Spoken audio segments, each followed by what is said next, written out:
Electronics రంగంలో గత 20 సంవత్సరాలుగా నూజివీడులో ప్రభంజనం సృష్టిస్తున్నది శ్రీవత్స ఎలక్ట్రానిక్స్ నూజివీడు. మా వద్ద ఏసీలు, ఎల్ఈడి టీవీలు, ఫ్రిడ్జ్లు, వాషింగ్ మిషన్లు, కూలర్లు, మిక్సీలు, గ్రైండర్లు, ఫ్యాన్లు మొదలగు అన్ని రకాల మీ ఇంటికి కావలసిన ఎలక్ట్రానిక్స్ ఐటమ్స్ విజయవాడ మరియు ఆన్లైన్ ధరల కన్నా అతి తక్కువ రేట్లలో లభించును.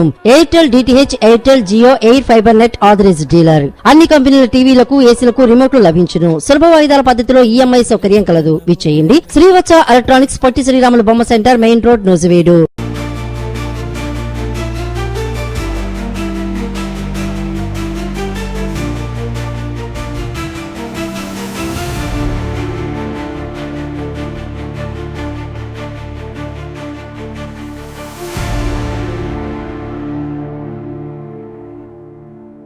హర్ముజ్ పై గడువు పొడిగించిన అమెరికా. ఇరాన్ కు 2 వారాల సమయం. ఇరువైపులా దాడులు ఆగుతాయని ట్రంప్ వెల్లడి. పశ్చిమాసియా ప్రాంతంలో యుద్ధం రోజురోజుకి మరింత తీవ్రమవుతుంది. అమెరికా, ఇరాన్ ఉద్రిక్తల మధ్య ఇప్పుడు ఇజ్రాయెల్ కూడా నేరుగా యుద్ధంలోకి కీలక పాత్ర పోషిస్తుంది. తాజాగా ఇజ్రాయెల్ ఇరాన్లోని కీలక పెట్రోకెమికల్ ప్లాంట్ పై భారీ దాడి జరిపినట్లు సమాచారం. ఈ దాడి ఇరాన్ ఆర్థిక వ్యవస్థకు పెద్ద దెబ్బగా భావిస్తున్నారు. ముఖ్యంగా దేశానికి అత్యంత కీలకమైన పరిశ్రమలలో ఒకటైన పెట్రోకెమికల్ రంగం తీవ్రంగా దెబ్బతిన్నట్లు నివేదికలు చెబుతున్నాయి. ఇజ్రాయెల్ రక్షణ శాఖ ఈ దాడి తమపై జరిగిన దాడులకు ప్రతిస్పందనగా చేపట్టిన చర్య అని పేర్కొంది. ఈ దాడి ఇరాన్ ఉత్పత్తి సామర్థ్యంలో పెద్దగా అంతరాయం కలిగిందని తెలుస్తోంది. పెట్రోకెమికల్ ఉత్పత్తిలో దాదాపు సగం భాగం ప్రభావితమైందని విశ్లేషకులు చెబుతున్నారు. ఈ పరిణామం ప్రపంచ మార్కెట్ పై కూడా ప్రభావం చూపుతోంది.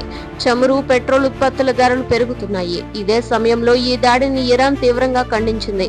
తమ దేశంపై జరిగిన ఈ దాడికి గట్టి ప్రతిస్పందన ఇస్తామని టెహరాన్ ప్రకటించింది. ఈ హెచ్చరికలతో యుద్ధం మరింత ప్రమాదకర దశలోకి వెళ్లింది. ఇదే సమయంలో ఇరాన్ తన ప్రతిదాడులను ప్రారంభించింది. ముఖ్యంగా గల్ఫ్ ప్రాంతంలోని దేశాలను లక్ష్యంగా చేసుకుని దాడులు జరిపినట్లు సమాచారం. ముఖ్యంగా కువైట్లోని చమురు మరియు విద్యుత్ సంబంధిత మౌలిక వస్తువులపై డ్రోన్ క్షిపణి దాడులు జరిపినట్లు నివేదికలు చెబుతున్నాయి. ఈ దాడుల వల్ల అక్కడి చమురు స్థావరాలు, పవర్ ప్లాంట్ దెబ్బతిన్నాయి. కొన్ని ప్రాంతాల్లో మంటలు చెలరేగినట్లు కూడా సమాచారం ఉంది. అదృష్టవశాత్తు ప్రాణ నష్టం పెద్దగా జరగలేదని అధికారులు తెలిపారు. అయితే ఆర్థికంగా భారీ నష్టం జరిగినట్లు అంచనా వేస్తున్నారు. ఇరాన్ ఈ దాడులను తమపై జరిగిన దాడులకు ప్రతీకారంగా నిర్వహిస్తున్నట్లు ప్రకటించింది. గల్ఫ్ దేశాలు అమెరికాకు సహకరిస్తున్నాయని ఆరోపిస్తూ ఈ చర్యలు చేపట్టినట్లు సమాచారం. దీంతో యుద్ధం ఇప్పుడు మరింత విస్తరించే ప్రమాదం కనిపిస్తుంది. మరోవైపు ఈ యుద్ధం కేవలం 2 దేశాల మధ్య మాత్రమే కాకుండా పలు దేశాలకు విస్తరిస్తుంది. ఇజ్రాయెల్, ఇరాన్ మధ్య జరుగుతున్న ప్రత్యక్ష ఘర్షణలో పాటు గల్ఫ్ దేశాలు కూడా ప్రభావితమవుతున్నాయి. ముఖ్యంగా కువైట్, యుఏఈ, బహ్రెయిన్ వంటి దేశాలు ఈ యుద్ధంలో పరోక్షంగా చిక్కుకున్నాయి. ఇరాన్ చేసిన దాడులతో ఈ దేశాల్లో భద్రతా పరిస్థితులు క్షీణించాయి. ప్రజలు భయాందోళనలో ఉన్నారు. అధికారులు అత్యవసర చర్యలు చేపడుతున్నారు. ఈ పరిణామాలు యుద్ధం మరింత పెద్ద స్థాయికి వెళ్లే సూచనలు ఇస్తున్నాయి. విశ్లేషకులు చెబుతున్నదేమిటంటే ఈ పరిస్థితి కొనసాగితే మొత్తం పశ్చిమాసియా ప్రాంతం అస్థిరంగా మారే అవకాశం ఉందని హెచ్చరిస్తున్నారు. ఇదే సమయంలో ప్రపంచ దేశాలు ఈ నిర్ణయాన్ని స్వాగతిస్తున్నాయి. యుద్ధం తాత్కాలికంగా ఆగితే ప్రాంతీయ స్థిరత్వం కొంతవరకు మెరుగుపడుతుందని భావిస్తున్నారు. ముఖ్యంగా చమురు దిగుమతులపై ఆధారపడిన దేశాలు ఈ పరిణామాన్ని ఊరటగా చూస్తున్నాయి. ఈ 2 వారాల సమయంలో శాంతి చర్చలు విజయవంతమైతే దీర్ఘకాలిక ఒప్పందానికి దారితీసే అవకాశం ఉందని భావిస్తున్నారు. అంతర్జాతీయ సంస్థలు కూడా ఈ అవకాశాన్ని ఉపయోగించుకోవాలని సూచిస్తున్నాయి. ఇదే సమయంలో అమెరికా తన వైఖరిలో పూర్తిగా మార్పులు చేయలేదని కూడా స్పష్టమవుతుంది. అవసరమైతే తిరిగి కఠిన చర్యలు తీసుకోవడానికి సిద్ధంగా ఉన్నట్లు ట్రంప్ పేర్కొన్నారు. అంటే ఈ గడువు ఒక తాత్కాలిక అవకాశం మాత్రమే. ఇరాన్ సమయంలో సరైన నిర్ణయం తీసుకోకపోతే పరిస్థితి మళ్లీ ఉద్రిక్తంగా మారే అవకాశం ఉంది. దీంతో ఈ 2 వారాలు ప్రపంచ రాజకీయాల్లో అత్యంత కీలకంగా మారాయి. మొత్తంగా చూస్తే హర్ముజ్ జలసంధి విషయంలో అమెరికా తీసుకున్న ఈ నిర్ణయం యుద్ధంలో ఒక తాత్కాలిక విరామాన్ని తీసుకువచ్చిందని తెలుస్తోంది. ఇరాన్కు ఇచ్చిన 2 వారాల గడువు ఇరువైపులా దాడులు తగ్గే అవకాశం ఉందని తెలుస్తోంది. ప్రకటన ప్రపంచానికి కొంత ఊరట కలిగించింది. కానీ ఈ పరిస్థితి ఎంతకాలం కొనసాగుతుందో, శాంతి చర్చలు ఎలాంటి ఫలితాలు ఇస్తాయో అనేది రాబోయే రోజుల్లో తేలనుంది. ప్రస్తుతం మాత్రం ప్రపంచం మొత్తం ఈ పరిణామాలను అత్యంత ఆసక్తిగా గమనిస్తున్నాయి మరియు ప్రతి నిర్ణయం అంతర్జాతీయ స్థాయిలో ప్రభావం చూపే అవకాశం ఉంది.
కాల్పుల విరమణకు టెహ్రాన్ సమ్మతి, హర్ముజ్ జలమార్గంలో నౌకల రాకపోకలకు అనుమతి, Iran supreme national security council ప్రకటన. పశ్చిమాసియా ప్రాంతంలో నెలకొన్న తీవ్ర ఉద్రిక్త పరిస్థితుల మధ్య ఒక కీలక పరిణామం చోటు చేసుకుంది. ఇరాన్ ప్రభుత్వం కాల్పుల విరమణకు అంగీకరించినట్లు అధికారికంగా ప్రకటించింది. ముఖ్యంగా సుప్రీం నేషనల్ సెక్యూరిటీ కౌన్సిల్ ఈ విషయాన్ని స్పష్టం చేస్తూ ఒక ప్రకటన విడుదల చేసింది. అమెరికాతో కొనసాగుతున్న యుద్ధ పరిస్థితుల్లో 2 వారాల పాటు కాల్పుల విరమణ అమల్లో ఉంటుందని తెలిపింది. ఈ నిర్ణయం ప్రపంచ వ్యాప్తంగా ఒక ముఖ్యమైన పరిణామంగా భావిస్తున్నారు. ఎందుకంటే గత కొన్ని వారాలుగా కొనసాగుతున్న ప్రతిదాడులు పరిస్థితిని మరింత క్లిష్టంగా మార్చాయి. ఈ నేపథ్యంలో ఈ విరమణ ఒక తాత్కాలిక ఊరటనిచ్చే నిర్ణయంగా భావిస్తున్నారు. ఇదే సమయంలో ఒక ఒప్పందం కూడా ఒక ముఖ్యమైన అంశమని కూడా ఇరాన్ వెల్లడించింది. ప్రపంచ చమురు రవాణాకు అత్యంత కీలకమైన స్ట్రైట్ ఆఫ్ హర్ముజ్ జల మార్గంలో నౌకల రాకపోకలకు అనుమతి ఇస్తామని ప్రకటించింది. అయితే ఈ అనుమతి పూర్తిగా స్వేచ్ఛగా కాకుండా నియంత్రణలో ఉంటుందని పేర్కొంది. నౌకల ప్రయాణించాలంటే ఇరాన్ సాయుధ దళాలకు సమన్వయంతో జరగాలని తెలిపింది. దీని ద్వారా భద్రతా అంశాలను పరిగణలోకి తీసుకుంటామని ఇరాన్ అధికారులు చెప్పారు. యుద్ధం కారణంగా గత కొన్ని రోజులుగా జలమార్గంలో రవాణా పూర్తిగా దెబ్బతిన్నది. వందలాది నౌకలు సముద్రంలోనే నిలిచిపోయాయి. ఈ నేపథ్యంలో ఇప్పుడు ఈ నిర్ణయం తీసుకోవడం వల్ల కొంతవరకు రవాణా పునరుద్ధరించే అవకాశం ఉందని భావిస్తున్నారు. ఈ కాల్పుల విరమణ ఒప్పందం వెనుక దౌత్యపరమైన చర్యలు కీలక పాత్ర పోషించాయి. పాకిస్తాన్ మధ్యవర్తిత్వంతో ఒక ఒప్పందం సాధ్యమైందని సమాచారం. అమెరికా అధ్యక్షుడు డొనాల్డ్ ట్రంప్ కూడా ఈ ఒప్పందానికి అంగీకరించినట్లు ప్రకటించారు. ఇరాన్ కూడా ఈ ఒప్పందాన్ని ఒక వ్యూహాత్మక నిర్ణయంగా తీసుకుంటున్నట్లు తెలుస్తోంది. అయితే ఈ విరమణ శాశ్వతం కాదని, అవసరమైతే మళ్లీ ప్రతిస్పందించడానికి సిద్ధంగా ఉన్నామని ఇరాన్ స్పష్టం చేసింది. ఈ ప్రకటనతో పరిస్థితి ఇంకా పూర్తిగా సద్దుమణగలేదని అర్థమవుతుంది. హర్ముజ్ జలసంధి ప్రపంచానికి ఎంత ముఖ్యమో తెలిసిందే. ప్రపంచ చమురు సరఫరాలో దాదాపు 5వ వంతు ఈ మార్గం ద్వారా జరుగుతుంది. ఈ మార్గం మూసివేయబడితే ప్రపంచ ఆర్థిక వ్యవస్థపై భారీ ప్రభావం పడుతుంది. యుద్ధం ప్రారంభమైన తరువాత ఈ మార్గంలో రవాణా తీవ్రంగా తగ్గుతుంది. రోజుకు వందలాది నౌకలు ప్రయాణించే ఈ మార్గంలో కేవలం కొన్ని నౌకలు మాత్రమే ప్రయాణిస్తున్నాయి. ఈ పరిస్థితుల్లో ఇప్పుడు ఇరాన్ ఇచ్చిన అనుమతికి కొంతవరకు పరిస్థితిని మెరుగుపరచవచ్చు. అయితే పూర్తి స్థాయిలో రవాణా పునరుద్ధరణకు ఇంకా సమయం పడే అవకాశం ఉంది. మరోవైపు ఈ నిర్ణయంపై ప్రపంచ దేశాలు సానుకూలంగా స్పందిస్తున్నాయి. యుద్ధం తాత్కాలికంగా తగ్గితే ప్రాంతీయ స్థిరత్వం కొంతవరకు మెరుగుపడుతుందని భావిస్తున్నారు. ముఖ్యంగా చమురు దిగుమతులపై ఆధారపడిన దేశాలు ఈ పరిణామాన్ని ఊరటగా చూస్తున్నాయి. మార్కెట్లో కూడా కొంత స్థిరత్వం కనిపించే అవకాశం ఉందని నిపుణులు చెబుతున్నారు. అయితే ఈ ఒప్పందం పూర్తిగా అమలు అవుతుందా లేదా అనే విషయంపై ఇంకా సందేహాలు ఉన్నాయి. ఎందుకంటే గతంలో కూడా ఇలాంటి ఒప్పందాలు పూర్తిగా అమలు కాలేకపోయిన సందర్భాలున్నాయి. ఇదే సమయంలో ఈ నౌక రాకపోకలు విషయంలో కూడా కొన్ని ఆందోళనలు ఉన్నాయి. భద్రతా పరిస్థితులు ఇంకా పూర్తిగా స్థిరపడలేదు. నౌకలు ప్రయాణించే సమయంలో ప్రమాదాలు సంభవించే అవకాశం ఉందని అధికారులు హెచ్చరిస్తున్నారు. అందుకే అంతర్జాతీయ సముద్ర సంస్థలు కూడా జాగ్రత్తగా వ్యవహరించాలని సూచిస్తున్నాయి. ఇరాన్ చెప్పిన విధంగా సమన్వయం చేసుకుని ప్రయాణించాల్సి ఉంటుంది. దీంతో రవాణా పూర్తిగా సాధారణ స్థితికి రావడానికి కొంత సమయం పట్టే అవకాశం ఉంది. మొత్తంగా చూస్తే టెహ్రాన్ కాల్పుల విరమణకు అంగీకరించడం, హర్ముజ్ జలమార్గంలో నౌకల రాకపోకలు అనుమతి ఇవ్వడం ఒక కీలక పరిణామంగా మారింది. ఇది యుద్ధంలో ఒక తాత్కాలిక వివరాన్ని తీసుకువచ్చినట్లుగా కనిపిస్తుంది. అయితే ఈ పరిస్థితి ఎంతకాలం కొనసాగుతుందో, ఈ ఒప్పందం శాశ్వత శాంతికి దారి తీస్తుందా లేదా అనేది రాబోయే రోజుల్లో తేలనుంది. ప్రస్తుతం మాత్రం ప్రపంచం మొత్తం ఈ పరిణామాలను జాగ్రత్తగా గమనిస్తుంది మరియు ప్రతి నిర్ణయం అంతర్జాతీయ స్థాయిలో ప్రభావం చూపే అవకాశం ఉంది.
పశ్చిమాసియాలో ఇంకా తగ్గని ఉద్రిక్తతలు.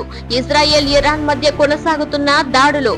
ఐఆర్జీసీ నౌకలను కూల్చివేశామని ఇజ్రాయెల్ ప్రకటన. పశ్చిమాసియా ప్రాంతంలో పరిస్థితులు ఇంకా పూర్తిగా సద్దుమణగలేదు. కాల్పుల విరమణకు ఇరాన్ అంగీకరించినప్పటికీ నేల మీద మాత్రం ఉద్రిక్త పరిస్థితులు కొనసాగుతున్నాయి.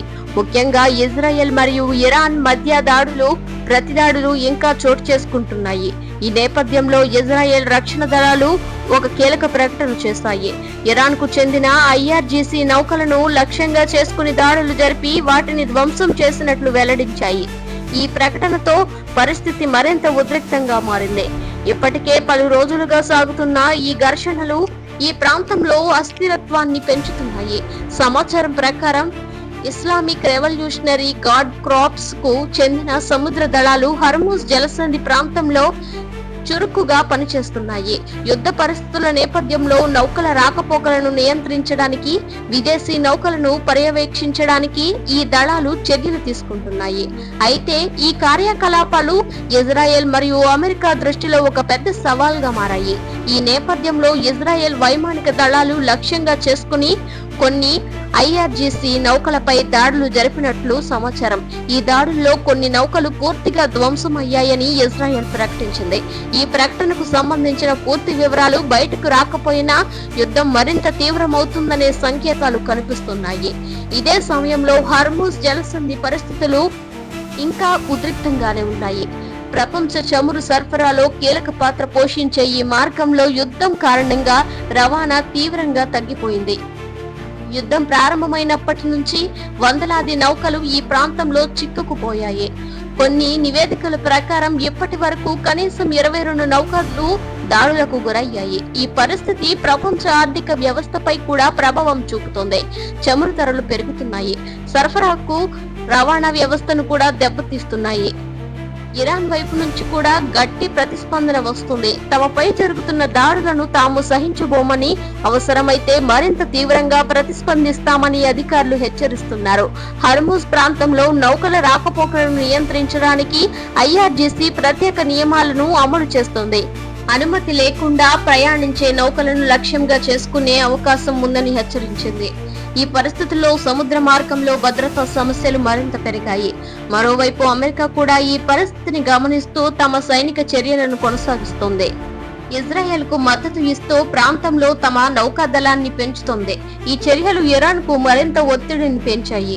యుద్ధం కేవలం 2 దేశాల మధ్య మాత్రమే కాకుండా పలు దేశాలకు విస్తరించే అవకాశం ఉందని నిపుణులు హెచ్చరిస్తున్నారు.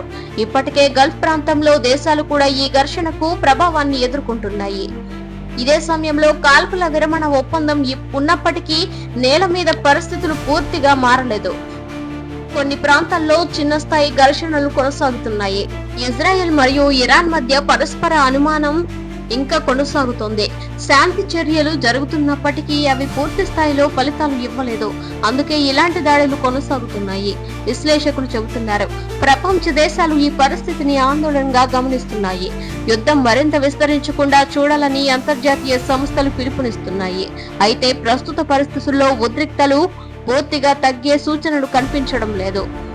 ఇజ్రాయెల్ చేసిన ఈ ప్రకటన, ఇరాన్ ప్రతిస్పందన కలిసి పరిస్థితిని మరింత క్లిష్టంగా మార్చాయి. మొత్తంగా చూస్తే పశ్చిమాసియాలో పరిస్థితి ఇంకా పూర్తిగా నియంత్రణలోకి రాలేదు. కాల్పుల విరమణ ఉన్నప్పటికీ దాడులు కొనసాగించడం ఆందోళన కలిగిస్తోంది. ఐఆర్జీసీ నౌకలను కూల్చివేశామని ఇజ్రాయెల్ చేసిన ప్రకటన యుద్ధ తీవ్రతను మరింత పెంచింది. రాబోయే రోజుల్లో ఈ పరిస్థితి ఎలా మారుతుందో చూడాలి. కానీ ప్రస్తుతానికి మాత్రం ప్రపంచం మొత్తం ఈ పరిణామాలను అత్యంత జాగ్రత్తగా గమనిస్తోంది మరియు ప్రతి ఘటన అంతర్జాతీయ స్థాయిలో ప్రభావం చూపే అవకాశం ఉంది.